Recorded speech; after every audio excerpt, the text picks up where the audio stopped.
Hello, everybody. Happy Thanksgiving. I'm Sean Reynolds from Sportsnet, about to be joined by Ken Weeb from the Winnipeg Free Press. Together, we are Kenny and Renny. This is the Kenny and Renny post-game show after a very Winnipeg Jets game, I thought, by the Winnipeg Jets. And what I mean by that is the team that we got to know last year that went on to win the President's Trophy, the team that we got to know the year before that spent a little bit of time here and there in first place in the NHL.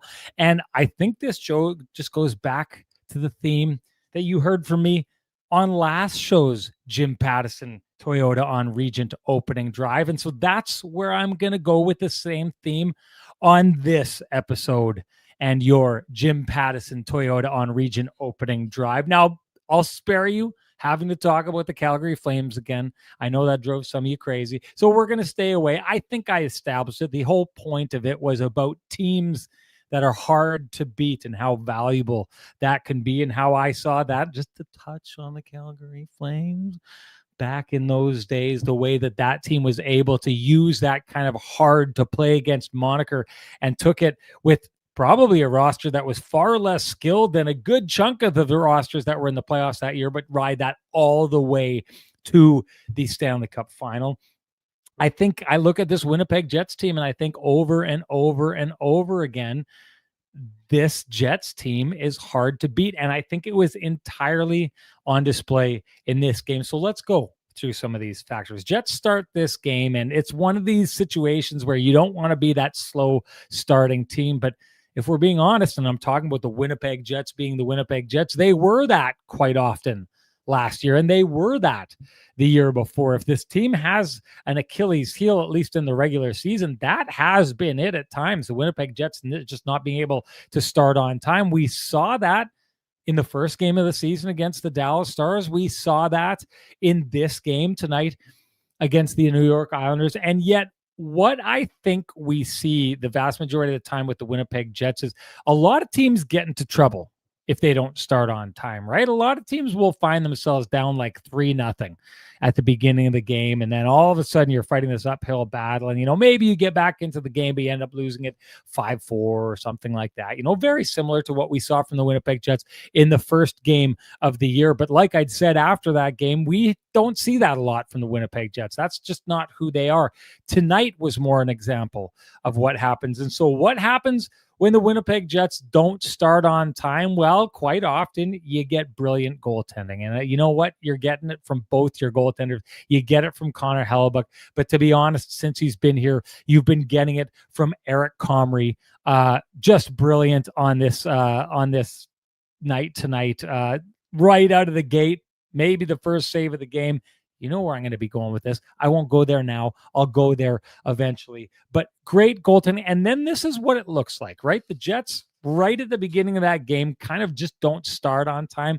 And all of a sudden, there's a lot of really great quality chances, and their goalie bails them out. And then what happens is the New York Islanders continue pushing, and the shots keep piling up. But what happens is things change a little bit. And the Winnipeg Jets, they keep allowing those shots. They're still trying to get their feet underneath them. They're still trying to get on the attack. But what they do is they start finding that structure. And now all of a sudden, if those shots are coming, like you saw, I think it was 36 shots by the end of this game that the New York Islanders had, far more than the Winnipeg Jets did. But what starts to happen at the beginning of that game is the chances get a little less dangerous, a little less dangerous, a little less dangerous. Now the shots are coming, but they're starting to come away from the middle of the ice, and they're starting to push and move towards the outside of the ice. This is literally the Winnipeg Jets not starting the game on time, getting bailed out by their goaltender, slowly finding their defensive structure, and then all of a sudden they start to take over. Okay, so what's one of the things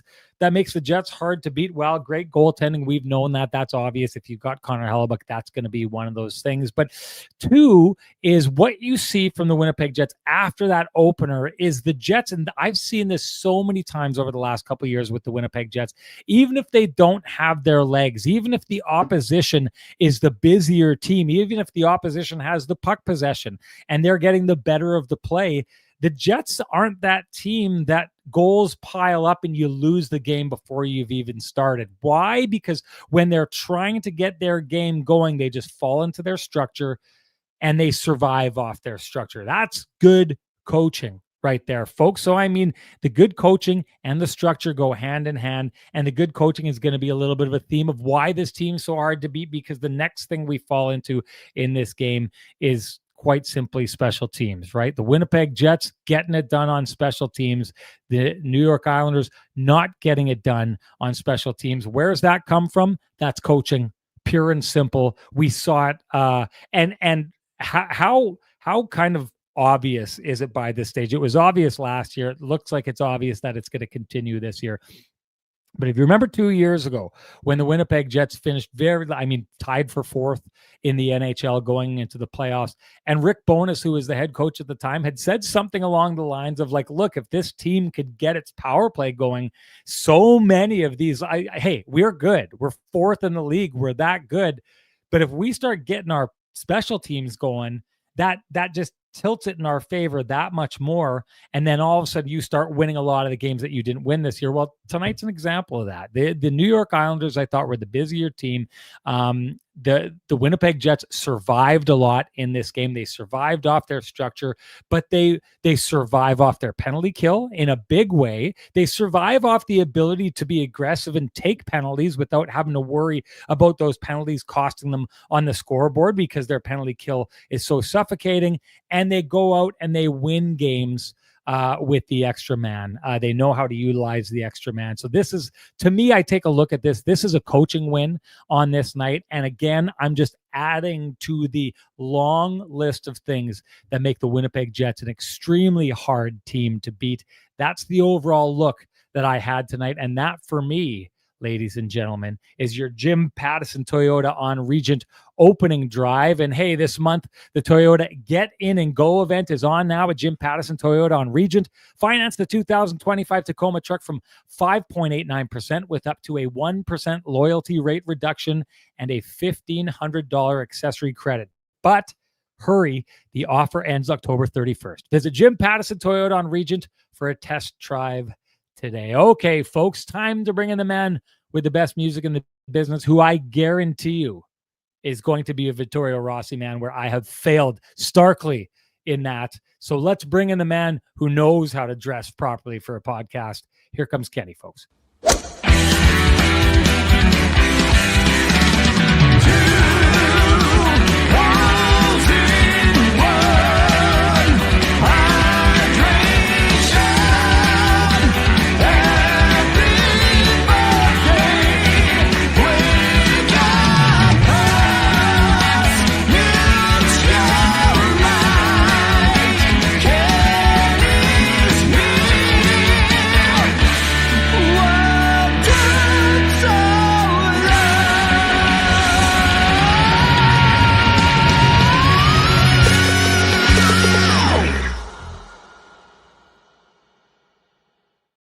Kenny, Eric Hjorleifson absolutely nails it here. Kenny on time for the Thanksgiving buffet. Folks, hide the cranberry sauce, hide the pierogies, hide the meatballs, hide the turkey, because here comes Ken. He's looking hungry, and he's looking pretty damn good, if I do say so myself. A gold tie, Ken? Are you busting out a gold silver, tie? buddy? It's more silvery color. Yeah, silver. It's precious metal-esque is all I gotta say. I don't know, the lighting may be changing it here, but you look like a guy who's got the drip going on. And of course you do, because you went down to Vittorio Rossi to take care of that. And if you want to look like you got the drip going on, that's what the kids say these days. If you don't know what I'm saying, check out the Urban Dictionary. It'll tell you what's going on. You can get the drip down to Vittorio Rossi. As long as you walk in, loudly proclaim Kenny and Renny sent you, ask for Frankie and the boys, and they will do you up right, folks. Ken, you were in the building. Slow start for the Jets. That was nothing they couldn't overcome. Tell me what you saw. Yeah, slow start if you don't mind 3 scoring chances in the first 27 seconds, including a 1-T from Matt Barzal about 6 seconds into the contest. But Eric Comrie, surprise starter, I'm going to use that term just because we thought it would be more likely that with a 2-day break that we might see Comrie in that game against the Nashville Predators on Saturday. But obviously we know that Scott Arniel talked about it. Wade Flaherty talked about it. If they want to reduce the workload to below 60 game starts for Connor Hellebuck, don't wait 4 or 5 games. Hey, get him in the third game. Don't make Eric Comrie wait around. And Eric Comrie showed you that if he can be consistently solid like he was on Monday afternoon, the Jets will have no trouble getting Comrie somewhere in the neighborhood of 22 to 25 starts this season, and he will, deliver. I mean, we talked all year about Comrie. I mean, didn't have a winning record, but his save percentage was great. Goals against, very good. But man, was he ever sharp, Sean. That's also a goalie win. You talked about the coaching win. That definitely was the case. But Eric Comrie was the first star on the the free press 3-star selection here that I just shipped in. And boy, was he ever sharp with those 33 saves. But it wasn't only goaltending. Goaltending was very important. But as you mentioned, Sean, the Jets took a while to get to their structure. But once they did, they seemed to calm the game down. And that's something that we've seen from them over the years. Jets could have easily panicked, after that slow start and wondered, oh man, what's going on here? Afternoon game, maybe we don't have our legs, so, whatever. The litany of excuses we've seen plenty from a lot of teams over the years, but no excuses for the Jets. They just found solutions after a slow start. And Sean, the first line in my story that I just filed is related to small sample sizes and narratives. And, 2 games in, we need something to talk about. So what we're talking about is the lack of secondary scoring. Well, that storyline, evaporated fairly quickly this afternoon with so many of the Jets players getting involved offensively for the first time this season, whether that was goals or assists. They had a litany of secondary scorers come to the forefront. They had a, impressive effort from Jonathan Toews. This is what we've been talking about, and we'll dig in further. I'm just going to sort of, wet the whistle here with Toews, with the Jets going down to 11 forwards. And for those wondering, Cole Koepke officially day-to-day after blocking that slapper on the power play or penalty kill situation. Jets played most of the second and third period with 11 forwards. That meant Toews' ice time was up to 24 shifts, 1951. He had 336 on the power play, 121 while shorthanded, 15-5 in the faceoff circle, 1 shot on net, 4 shot attempts. But man, 75% in the dot. He was used on the shorthanded situations, because the Jets were looking for some faceoff wins, but also because he was playing very well. And Toews got his first assist since April 14th of 2023. And Sean, I wasn't sure he was going to get it at first, but man, we talked about subtleties so much in the first 2 games of his comeback. His ability to lift the stick of the defenseman, I think it was Adam Pelech, I'm not 100% sure. If he doesn't lift the stick, Gustav Nyquist doesn't get the puck. It's that simple. He lifts the stick, allowing his line mate to get the puck on that second power play unit. Nyquist gets it across to Niederreiter. Niederreiter with the bank job off the back of Sorokin. But man, Toews made a couple of really smart plays on that power play, moving the puck so effectively. Body positioning is such a key for him, and he's going to be continuing to get better and better. But man, through 3 games, Jonathan Toews' comeback is definitely on, and it's easy to see why he wanted to continue and write the final chapter, which, as I said before, isn't necessarily a 1-season chapter. But man, is he starting to find his game as he moves along. Jets had a ton of guys that stepped up, Sean, who needed to play better, and those guys did play better. And as mentioned, I mean, the Jets had been pretty reliant on their top unit. This was a day where the secondary scorers said, hey, boys, we've got you today. And then lo and behold, the top line gets the empty netter. But important win on a lot of fronts for the Jets. They were not at their best. That's obvious. But they still found a way to be tough and make it tough on their opponent. And, ultimately, we're not spending a ton of time today talking about a depleted defense core because the Jets did such a nice job on the offensive front. Just wanted to go through a couple of things I've got going on here. Dallas Paul says, love the relaxed look. Sean, I was actually just installing windows in my house. Like literally got one in 5 minutes before I came down here to do the show. And you know what? I could make it look more relaxed. Tishu's got a great idea. He says, first win in over 5 years on the island. Sounds like a good excuse to wrap a headband on that mug, Sean. Hey, who am I to tell Tishu no way? So let's do this. Let's make this a Sean's headband version of the Kenny and Renny Show.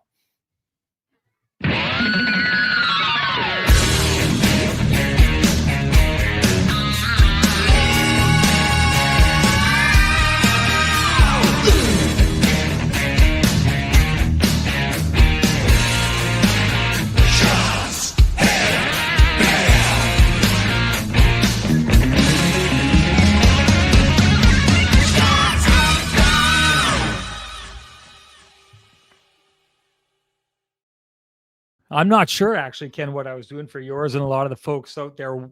Blue Jays by wearing a Red Sox hat here. It's my work hat. I put it on so I can get oil and sawdust all over it. But no doubt wearing the headband is probably a way better idea on this show. It also means that Glenn and Jonah at Myers don't have to wait too long for me to get this on. And speaking of Myers Drugs, one thing we know is that when it comes to supplements, health foods, pharmacy, they've got everything you need. And like the headband is able to wrap around this giant forehead, Myers is able to wrap around the city of Winnipeg and deliver wherever you need them. So go check out Myers. They've got everything you need, folks.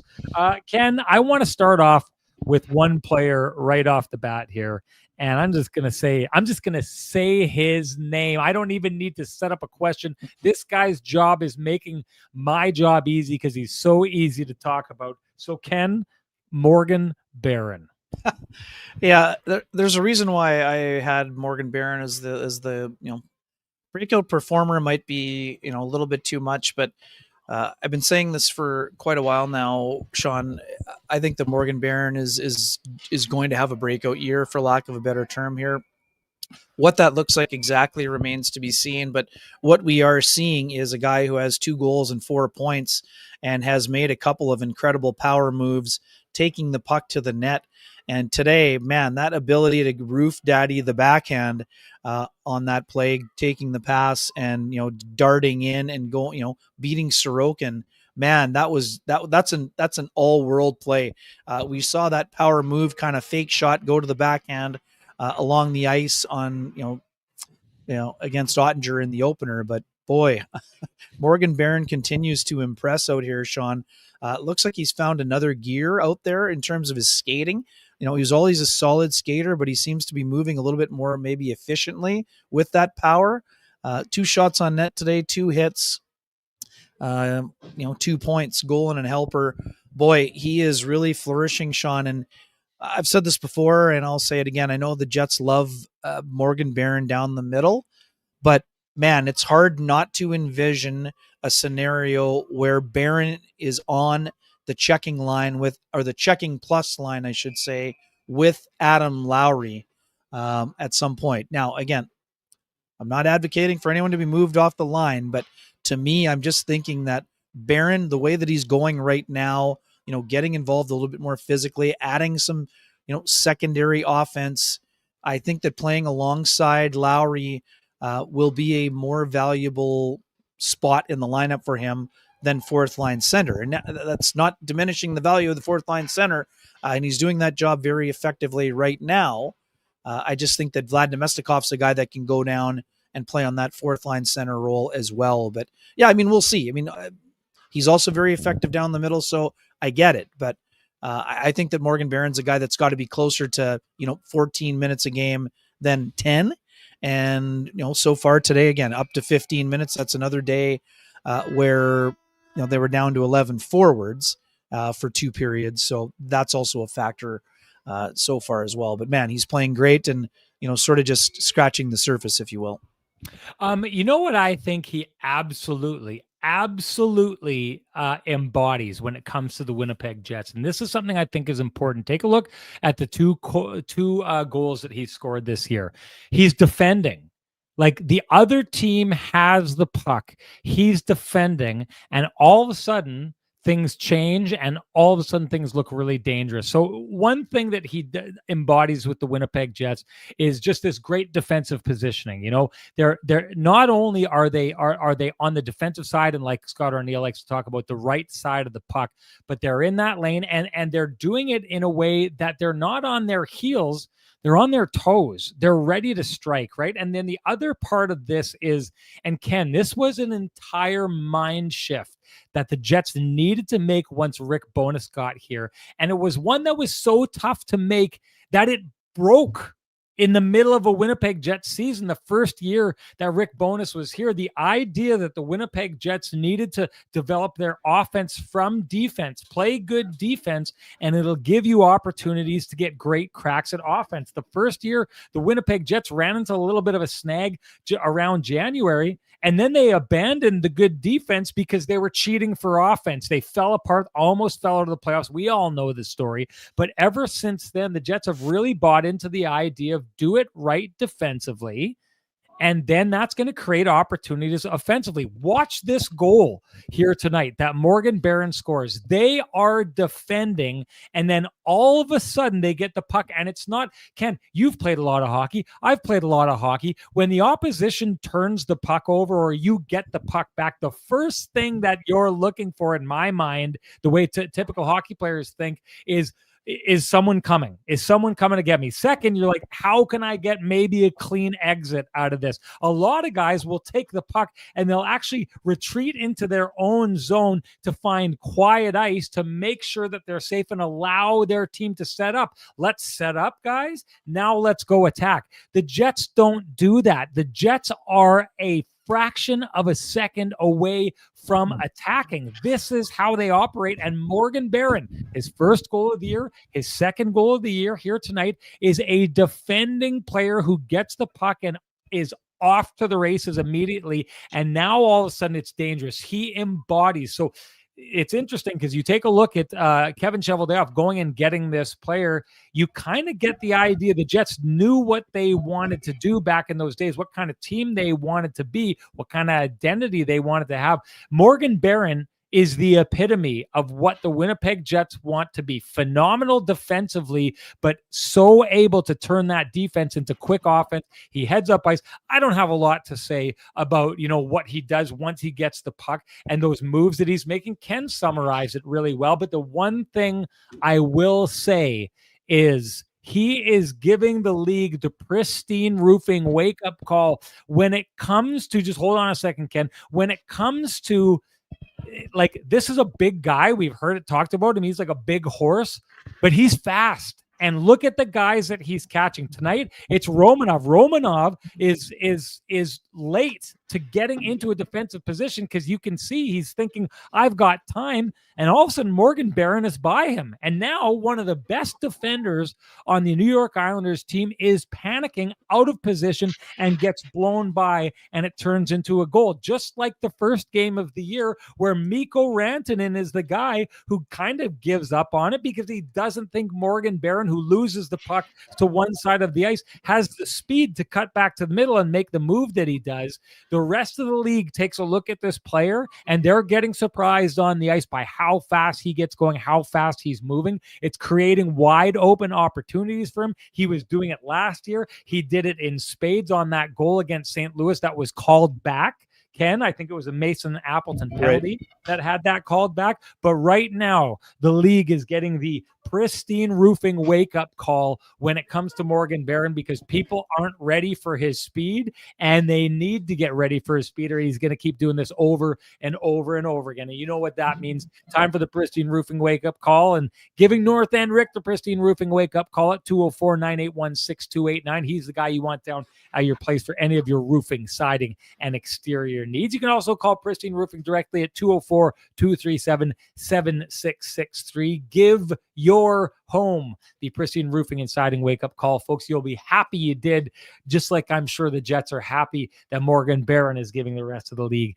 the Pristine Roofing wake-up call. Okay, I'm going to jump right into another player here, Ken, unless you want to add anything before the end of that. Somebody missed, one of the only, things that Barron didn't shine at today. Sean in the circle, 3 wins, 8 losses, so just 27%. But I mean, for a guy who hadn't been taking a lot of draws, his numbers in the dot have been pretty good this year. So, he's tough night. People have them, but overall he's been very good in that scenario.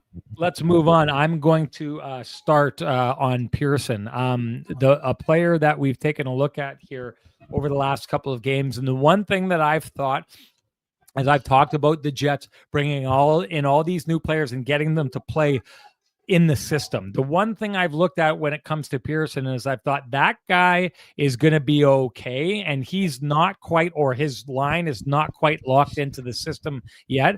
But this guy's a hockey player, right, Ken? Like, this guy is not necessarily going to get you a whole whack of points, but this guy is good defensively. He's good offensively. He makes all those tight little plays wherever you need him to. And I just thought tonight was an example of this guy who's gone out. And I thought he showed well in game 1, showed well in game 2, even better in game 3, or sorry, in game 2, and even better in game 3 again. He's improving. It's a sign that, we were talking about it. You got to get the rest of the team going here. But one of the things that you don't necessarily need to worry about is if the Jets are bought into the system, they're getting hard to beat. We've seen that in the last game and this game here. But Pearson is going to be one of these guys throughout the year that I don't think there's going to be a lot of Jets fans out here that are looking and saying, we lost some guys in the offseason, brought in Pearson to replace them. It didn't really work. I think the whole Pearson experiment here would have to go strangely awry in order for it to not work out here, Ken. Yeah, big body, right? So, I mean, I know that folks were all, up in arms. Oh, didn't do much in the preseason and, no points through 2 games, let the young guys play was the common chorus. But I mean, Pearson is a guy who's won a Stanley Cup. He's got plenty of veteran moxie. He's got experience when it matters, wins board battles, goes to the front of the net, knows how to defend, kills penalties, could probably play on your second power play too, given that shot that he has. So yeah, I mean, Tanner Pearson is not fleet of foot. He's not going to replace the speed of Nikolai Ehlers, by any stretch of the imagination.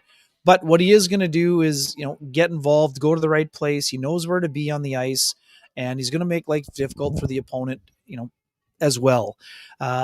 Gifted offensive player. He's smart enough to play with offensive guys. We've seen Scott O'Neill throw him out there with, Mark Scheifele on occasion. He took a shift the other day with Scheifele and Connor after Velarde went out for a power hours shift after the PK where Connor and Scheifele were used. So, I mean, this is a smart player. We'll see if he's a 75 to 82 game player. I mean, I'm not sure. We'll see as the season rolls along. But I do think he can be a regular in the lineup, regular on the fourth line. He can contribute in a number of areas. And again, the lack of foot speed doesn't concern me because he does a lot of other things well. And I like him on the line with Koepke and Barron because those two guys are fleet of foot and they're the ones banging on the forecheck. And, he's the kind of guy that can get involved on the offensive side, win some board battles, get the cycle game going, and, just be an effective player. So, I mean, I'm with you. I mean, this is very early stages of the operation, but I do think that Tanner Pearson's a guy who's highly motivated to have a great year. And, folks, he had 12 goals last year. It's hard to be a double-digit guy in the NHL. Vegas Golden Knights, he was a solid player for them last year, but they were trying to get a little bit faster, so he didn't fit into their plans. But I've liked his early game. He's a high character guy. Comes from learned the game and a structure and a culture of winning. Sean, that's another thing for me for a team that's trying to get over the top. It's not surprising that the Jets got a guy who learned in that Kings system and was around a lot. Won a Stanley Cup, but a team that was very competitive for a long time. He was on that Canucks team, I think, in the bubble year where, they had their run in the West. So, yeah, I mean, smart guy. I've enjoyed speaking to him a couple times off camera. He did speak post game again today. And, I mean, they took one of his assists away, so it's just a 2-point game for Pearson. But, yeah, I've liked that line a lot. And, he's a heady player, smart guy. And, I think he made the pass to – it was Koepke, actually, that made the pass. They switched the second assist to Stanley on that one. So, playing well in the early stages. And again, Tanner Pearson's the kind of guy that down the stretch, you're going to notice him as he gets more and more comfortable here. This is a first. I'm going to hand out the Flame and Comfort hot take. And I honestly I can't tell if this is a hot take in the way that this is red hot, like they figured something out, or what the heck are they talking about? And of course, it's got to be T. Will who breaks my brain here. But T. Will says Morgan Barron is going to be a great Winnipeg Jets captain one day. You heard it here first. Now, this could be an all-time bad hot take because, let's be honest, this is not typically the kind of player that you assign to be a captain. Usually you go with star guys.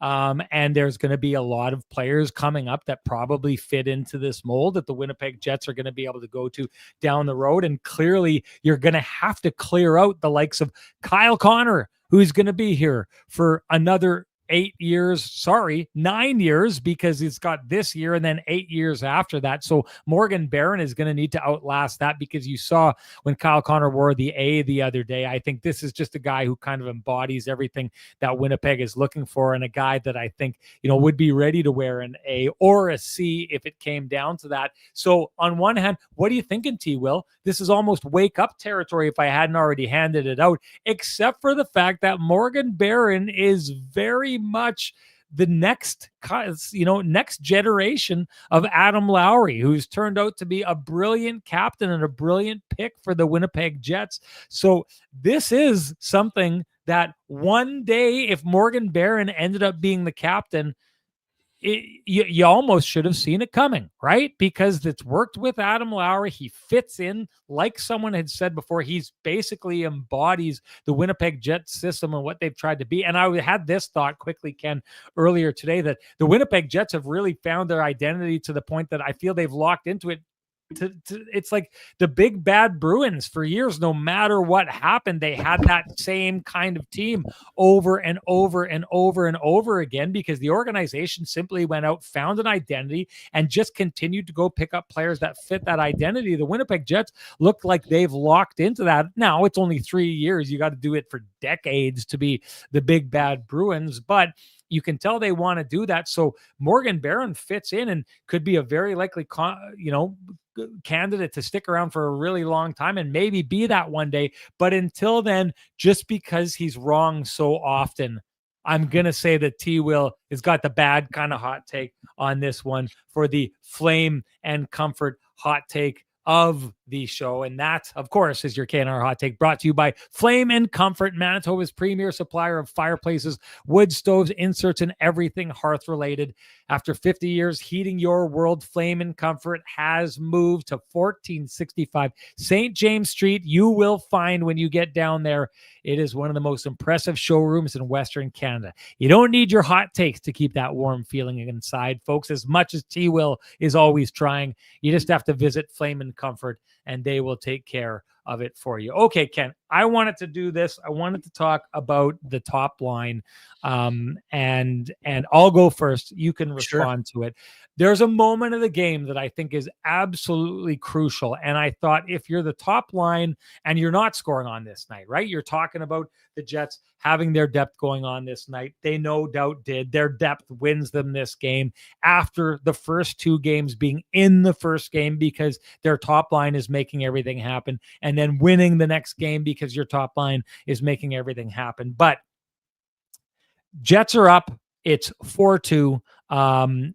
The New York Islanders go out and they score their second goal of the game, right? And you're starting to feel a little bit of a momentum shift. And it feels like for the first time in probably since that the Logan Stanley goal, that was a terrible goal led in by Ilya Sorokin. It's the first time that you kind of sense that the New York Islanders are thinking, okay, we don't like our lot in this game so far. We feel like things haven't really gone our way. Here's a moment where things are starting to turn around. And what ends up happening is the Winnipeg Jets top line goes out and they just absolutely take over, right? So if you're the Islanders, it's like, okay, we scored. Let's build on this. Let's press. It's getting towards the end of the second period. If we can pop one more and head into the third period down one, we think that plays well with the momentum in our building. We could turn this game around. This is a crucial moment of this game. And the Jets top line, which I really hadn't noticed before then, Ken, goes out, takes it into the offensive zone, and just does that thing where they suck out every possible bit of momentum that the other team is able to have in that moment. And it ends up in a cross-checking penalty that Gabe Vilardi draws. Even if they don't draw that penalty, we can see clearly how important it is when that penalty is drawn. But even before that, this is such a huge, valuable shift. And what I see that's the most important part of this, Ken, Adam Lowry's out of the lineup. And for years, what did the Winnipeg Jets do when they got scored on? It was established with Rick Bowness. When the Jets were trying to interrupt the other team's momentum, they would send Adam Lowry out there. They'd send out the third line. Adam Lowry would go out. He'd grab the puck. He'd take it into the other team's zone, and he'd hold on to it there. And quite often he'd have those shifts where they'd hold on to it so well that they'd change while they still had possession of the puck. And then the top line would get out there, and then the top line would go to work on you. Well, what I think is most impressive about this is in the absence of Adam Lowry, the first line is saying, we can just go do that. We don't need Adam Lowry in the third line to set the table for us anymore. We'll go set the table ourselves. And guess what? We're not scoring right now. This is another way we can affect the game. I thought it was just such poise, Ken, such maturity by that top line that in that moment of the game, sure, they're trying to score. I'm not saying they're not going out and trying to be offensive, but the first thing they do in that moment is entirely halt the momentum of the New York Islanders dead in its tracks, turn it around, turn it in their favor. And I'll be honest, Ken, I never thought that there really was a true sniff for the New York Islanders after that moment, because the little bit of a spark that they had, that first line went and in a very strong offensive/defensive manner snuffed it out before it could get going. Yeah, that was a big shift for the Jets. And, I'm going to say that in real time, I thought it was an obvious penalty, but watching the replay, that was more of a push than a cross-check from Mayfield. I didn't like the call particularly much. Nor I. That's a kind of a play-on moment for me, but I think it was emblematic of the shift. I think that the Jets had Mayfield kind of spinning, and like he was like the spinning top there, the way that they had him going. And I think he just showed a little bit of frustration on the play itself, but man, just a great shift, as you mentioned. And, again, Scheifele, another 4 shots, Kyle just with the 1 shot on goal and 4 shot attempts, Vilardi, 3 shots on net, and I think 4 attempts in the game here as well. Sorry, 6 attempts from Vilardi. So yeah, I mean, hey, that line, they can't carry the team every game. But Sean, the other part of it too, and you talked about that now they're doing what the Lowry line has done before. They're also taking on some heavy matchups in terms of who they've been going up against. The Rantanen line in game 1, they were often out against the Kopitar and Byfield lines in game 2. I mean, today, quite a bit of time, I think, against Barzal's line. And I know we've talked about him a lot over the years, Sean, and man, Barzal he's reborn right now. Honestly, he looks so confident with the puck on his stick. Just sort of feels like the shackles have been removed, and he's just out there, playing freely offensively. Anyways, not going to dig in on the Islanders too much, other than to also quickly say Matthew Schaefer, holy smokes, was he fun to watch, Sean? Just skates like the wind, very impressive. Scott O'Neill's quote, for those who missed it, he said flat out, he's glad, he just told Kevin Cheveldayoff of the management team, he's glad that Schaefer is in the East, so they only have to see him twice a year. But anyways, back to the Makar-esque. Yeah, it really was. Didn't you say? Yeah, I mean, I don't think he's quite as shifty as Makar, but man, he can skate impressive. And he's elusive. Elusive, drew the penalty. Kind of a tough break for Scheifele, but yeah, he clipped him right on the visor or in the mouth, so that had to be called. Well, and beyond that, Ken, that play that he makes on the line, when Morgan Barron, who has been turning around a lot of players so far this year, makes a dive at him and ends up blowing a tire and going out because of how elusive Schaefer's. Morgan Barron is not an easy guy to do that to. So when you're, playing your first games in the NHL and a guy who's been taking the puck the other way on players like that because they've been so defensive, to open it up the way that he did there, create a scoring chance the way that he did. Schaefer's already showing that his skill level is near elite already. Yeah. Now he's just got to figure out how to make that skill level fit in and work at the NHL level. Yeah, and just quickly too, just as we wrap up our Islanders portion of the show, he had 26:35 of ice time, and they were trying to kind of not ease him into it, but I mean he was over 25 the other night. They had Tony DeAngelo on the top power play because they were trying to keep the minutes down. Yeah. But today, by the second period, he was on this first power play because of how effective and he was. He had 4 shots on net and 12 shot attempts, so he's driving the offense as an 18-year-old rookie, and he's not going to be on this Olympic team most likely, but I'll be shocked if he's not on the 2030 Olympic team, and he's got a good chance at the World Cup or whatever they call it in 2 years from now. So, man, just an impressive player. He didn't seem to give up a lot defensively either, Ken. No, and that was the big question going into this, right, Sean? So, I mean, I knew he could skate, but I didn't know he was this elusive. I thought, he could probably defend, but it wasn't probably it's not his strong suit. So you want to learn what he's going to do in that job. So I liked a lot of his game. Really enjoyed watching him. I was excited to see him live for the first time, and yeah, he was exceptional in the game. Matthew Darche is going to try to surround those guys with a little bit more talent and go from there. But yeah, I mean, Jets top line excellent. Start to the year, obviously today was not as eye-popping as the first 2 games, but still an efficient game for them. They're getting scoring chances, and that's important for that group. And as Jonathan Taves pointed out after the game, Sean, they said he said they have a hell of a first line, but they can't carry you every night.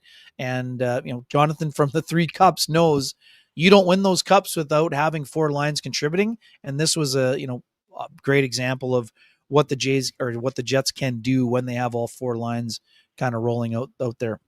Well, the fact of the matter in the NHL is a lot of teams' top lines, if they're not helping you on the scoreboard, they can be hurting you on the scoreboard. And to be honest, that was that Jets top line for a lot of years. The analytics pointed in that direction. So to use them the way they did tonight, to turn the momentum the way they did, and put the Islanders in a position where not only did they steal their momentum, but they were in the penalty box by the end of that was impressive. Yep. And while the Islanders weren't able to get out of the penalty box, you can get out of the penalty box with Cambrian's unfee. You've heard us talk about how we love Cambrian's credit union members, and one of the reasons is because we save big on fees with the Cambrian's unfee. To get out of the penalty box and score free banking at Cambrian, all you need is a monthly direct deposit. So you set up your pay to be automatically deposited to your Cambrian account, and that is it. You get your monthly service fees back. How's that for a great save? Go to cambrian.mb.ca to sign up your account. And Ken, why don't you give Sweet Lou a shout out while we're at it? You bet. For folks who have realty needs you'd like to have met, contact Lou Ferlin at Royal LePage Dynamic Realty, 204-791-9971, or at the office, 204-989-5000. His email is lou@louferlin.ca. That's LOU at LOUFURLAN.ca. Lou Ferlin, excellent realtor, excellent human being, and excellent supporter of the community, including our podcast. We have to, and I think I started earlier on here. I want to make sure that we give credit where it's due, and I want people to make sure that they know that we're listening and we're responding to what they're saying here. Thomas Kubalchik says, "Can we talk about the game Nino had?" I was starting to wonder, Ken, about Nino Niederreiter, and I was thinking we've got this thing going on with the Jets where basically we take every player that they've had, even though they are now, I believe, the oldest team in the NHL, and we just assume you're going to get the same thing from Nino that you got out of him last year and the year before and the year before. Same thing with Nemestikov. Same thing I asked earlier. Should we just be assuming that Mark Scheifele is going to keep going on the path that he's been going on? You said yes to that. Same thing with their goaltender. I was starting to wonder with Niederreiter if, this year is going to be a year where maybe we started to see, the downhill side of things, right? Like he's not climbing, he's not staying on the top of the mountain. Is this going to be the time that his game starts to make its descent? Now, the first 2 games, I thought, okay, well, I don't think he's quite impacting it the way he did out of the gates the last couple of years. Small sample size. This is why you don't buy into small sample sizes, because he was brilliant on this night. Take it away on Nino Niederreiter. Yeah, Sean, and I'm with you. I mean, again, you don't want to this is the classic time for overreaction, right? So, but you're starting to try to look for trends. And the trend for Nino Niederreiter, unfortunately for him, is that the last 2 seasons in the final quarter of the year, it didn't go nearly as well for him in the final quarter as it did for the first 3 quarters. And 2 years ago, that was impacted by injury. We know that. But last year down the stretch, he faded a bit and didn't really get his offensive game going in the playoffs. And in the first couple of games, I thought he needed to be around the blue paint more, Sean. We know that's his office. We know that's where he lives. That's where he gets a ton of goals around the net because he's willing to go there. He wins a lot of battles, and he can get there. So I was encouraged by Niederreiter, the fact that he had 4 hits in the last game. And again, I understand some folks don't like the stat because it means that you don't have the puck. But for a guy like Niederreiter, his hits are generally coming on the forecheck. So those are important plays. Those hits are important. You're not chasing the puck. You're actually getting the puck because you're creating often a turnover off of that hit. So I like that element of his game. But yeah, today was his most impactful game of the 3 for sure. He had, he had the goal, he had the assist, only 17 shifts for 1341, 3 shots on net, 4 shot attempts, a little bit more active offensively, a few more touches. But yeah, I mean, quite frankly, that third line, once they got put together, Niederreiter with Nemesnikov and Nyquist, they needed to get more involved. And yeah, the goal comes at on the power play, but that's okay. Those touches are important too. And we talked about this all year last year, Sean.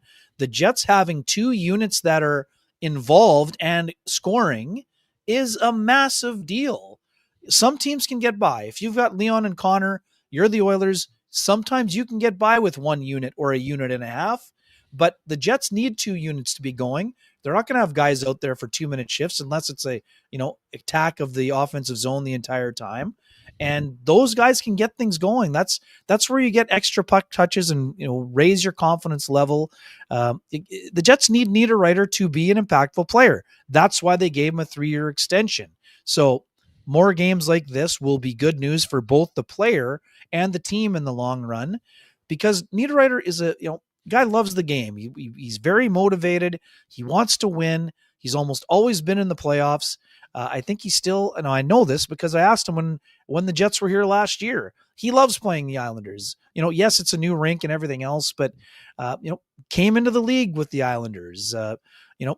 Broke onto the scene, started the journey. So, this is an organization that still does it right, Sean, in terms of the history. I mean, Bobby Nystrom's doing an in-game, congratulations to Casey Cizikas for playing 900 games in the NHL. So I think, he's always got a little extra, jump in his step when he plays here. But yeah, I mean, he has that jump often. So yeah, Jets need Niederreiter to be, at or in the vicinity of 20 goals. The guy's a consistent 20 goal guy. He's got to be around that number because the Jets need him to be a factor. It's time, I think, for us to make the transition into our Johnston Group Got You Covered play of the game. What do you got, Ken? Yeah, honestly, I'm going to go just, you did a blanket thing the other day. I'm going to just say Eric Comrie had the Jets covered, and he had Connor Hellebuyck covered. To me, if that game's 1-0, 6 seconds in, it could go an awfully different direction. Islanders have been, having flashes during this stretch.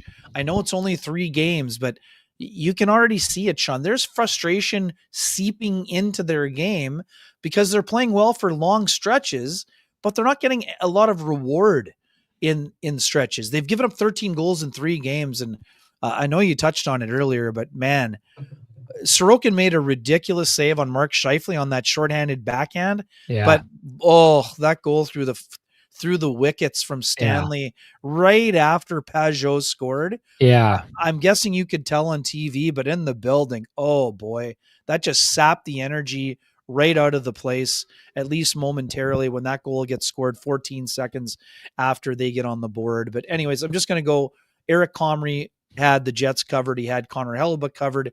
And if he can play with that level of, that high level on a consistent basis, the Jets will accomplish their goal of reducing the workload on Connor Hellebuyck, and there won't be a significant drop-off.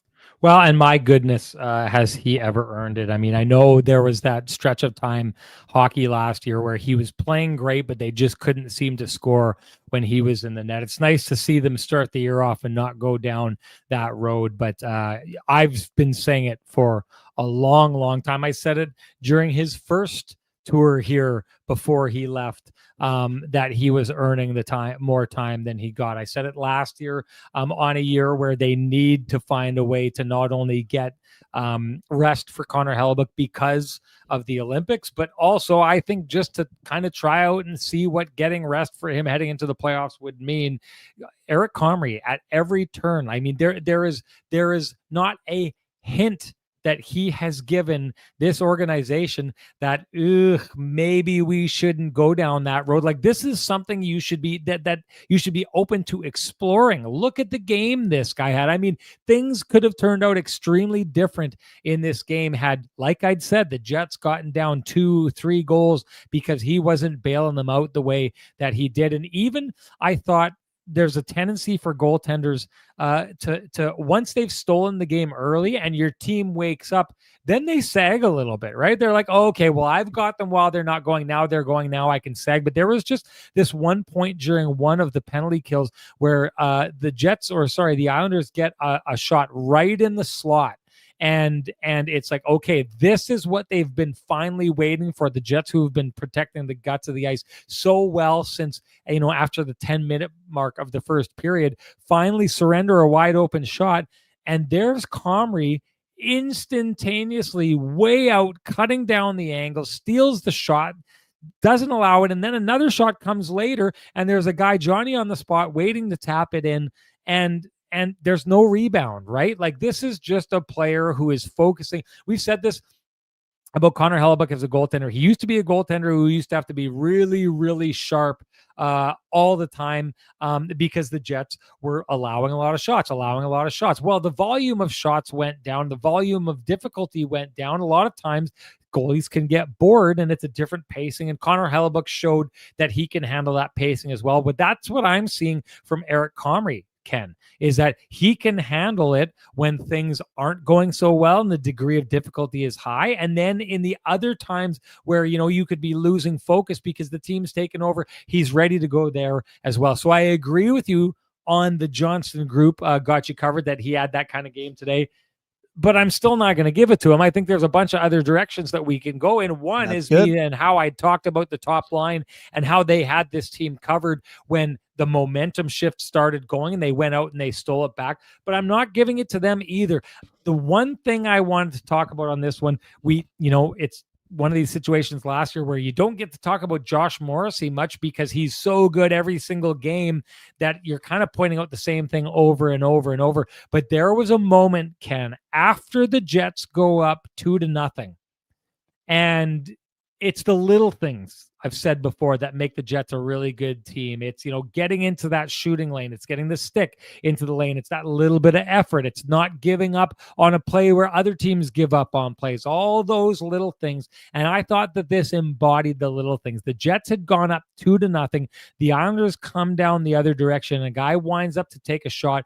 And who gets down in front of the shot to block the shot? But Josh Morrissey, star defenseman on one team, when the team has gone up 2-0, and you could imagine that a team is starting to let its guard down and say, hey, we went up 2-0, everything's going in our direction. And yep, there's not going to be any sliding down or falling off the standard as long as Josh Morrissey, who's wearing an A, has something to do with it. Because yep, we've scored 2 goals. Yep, we've turned the momentum in our direction, but we're not giving them a sniff, and I'm going to lay my body down on the line to prove that. If you're the rest of the Winnipeg Jets and you're watching out there, you're not. How dare you slip from your standard if Josh Morrissey is unwilling to slip from his standard in a moment of the game like that? So I just thought this is another one of those things where the Jets' superpower is doing the little things right over and over and over again. You want to know why that happens team-wide? Because if your leaders are doing it, then everybody else has to fall in line and do it. And I thought Josh Morrissey deserved the "we've got you covered" play of the game in that situation. But hey, do you run a small business in Canada? Look to Canada's #1 employee benefits plan, Chambers Plan, to give you a competitive edge. Chambers Plan is the simple, stable, smart choice for over 30,000 businesses countrywide. Visit chamberplan.ca to learn more. And Ken, that brings us to our hashtag the keg save of the game. This one could be easy if you're going in the same direction I am. You might as well make it easy on everyone. Ken, go ahead and make it easy. Yeah, I'll make it easy. One honorable mention. I think one of the best saves that Comrie made was off the Matthew Schaefer shot that was redirected. Comrie did a great job of staying with it. But yeah, this is simple. The tone setting save happens like 6 seconds into the game, and it's on Matt Barzal. If you had blinked or you weren't in your seats, you would have missed it. Comrie didn't miss it. He read it perfectly. He gets over, makes the save, stops another one, I think, from Barzal in the slot. Then he has to make a save off Schaefer from the high slot. So his first save of the game is, it may sound ridiculous because it's the first save, less than 10 seconds into the game, but it is a tone setting outing for a guy making his first start. Keg save of the game is obviously the save on Matt Barzal. Yeah, and that's exactly what we've been seeing over and over again in the chat room. Sometimes things are so obvious. And yeah, the first save of the game, some people will say, well, that's not so important. There's lots of game to figure it out. And clearly that's the case. But I mean, in this case, the way that game started, the Jets not having to start in a hole, what an unbelievable luxury that was for them on this night.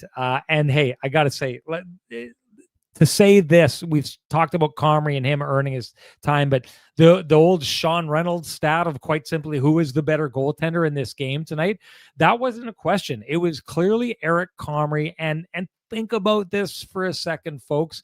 Eric Comrie, if the Jets hadn't gone out and picked him up, and when he did pick him up, a lot of people were thinking, oh God, here the Jets go again, being the Jets, just picking up guys because they're their guys, right?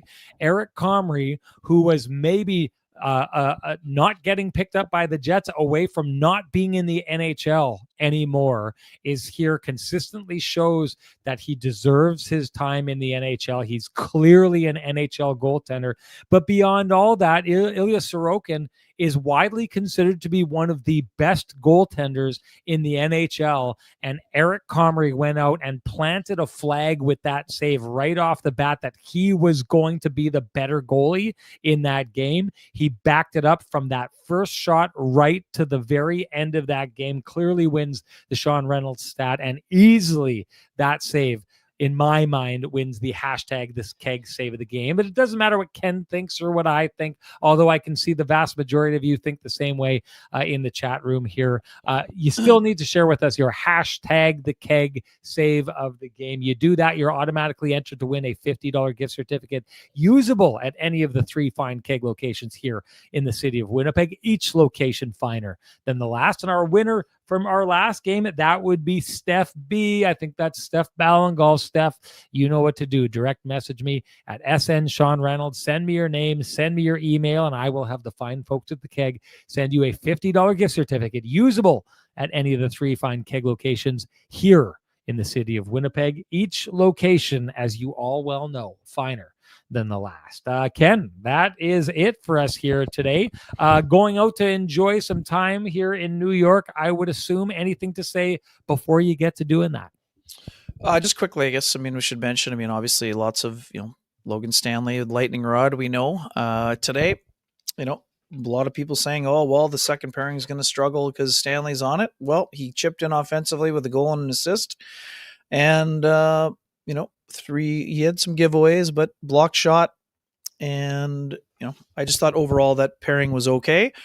Did the job. I thought the Jets defense core just, you mentioned Morrissey again, fabulous game. I thought his minutes with the 2-day break might have been a little bit higher, but Scott Arniel didn't tax Josh Morrissey. He played 22 minutes, I believe, here, 26 shifts, leading the way, obviously. But, third pairing managed to, do the job as well. Shen and Miller. Yes, there were some times, Miller took a penalty on Bo Horvat, but that's a good power move by Horvat. Again, playing the offside is not the easiest way to bust in with your, first game of the year, but, showed why he played 60 games with the Jets last year. So I thought overall the Jets defense kind of hung in there, did a fairly decent job overall. And, one of the reasons why obviously Comrie was a big factor, but I thought that they handled things pretty well today without Fleury. And we should mention, for those folks who didn't see it, Dylan Sandberg back on the ice with Adam Lowry on Sunday as well, before the team made its way to New York here. So doesn't mean he's ahead of schedule, but it does mean he's able to skate now as he continues to work his way back from that broken wrist. Well, let's just say this. Small sample size. I said it before. Everything we're saying so far as it relates to the Jets this year and through the first 3 shows, small sample size, so take it with a grain of salt. Yeah. I'll just say this. The Stan haters, and they are many out there, are I wouldn't say having a hard time, but they don't have a lot of ammunition so far to start the season. The way things are going so far. Anyways, that's it for both Ken and I. Wanted to say happy Thanksgiving to everyone. Blown away at all of you who decided to join and spend some time with us here on Thanksgiving Monday. We really do appreciate that. We hope you appreciate, the time that we've taken here today and some of our analysis. If you do, we hope you as well appreciate the sponsorship or the contribution by our sponsors who fight to keep the conversation going in this space. For us, that's Jim Pattison Toyota on Regent, Vittorio Rossi, Cambrian Credit Union, Pristine Roofing, Sweet Lou Ferlin, Myers, Flame and Comfort, Johnston Group, and of course the Keg. Thank you to them. Thank you to all of you. We will see you next game as it takes place on Thursday. Looking forward to seeing you folks. Ken, enjoy your time in New York. Bye-bye all.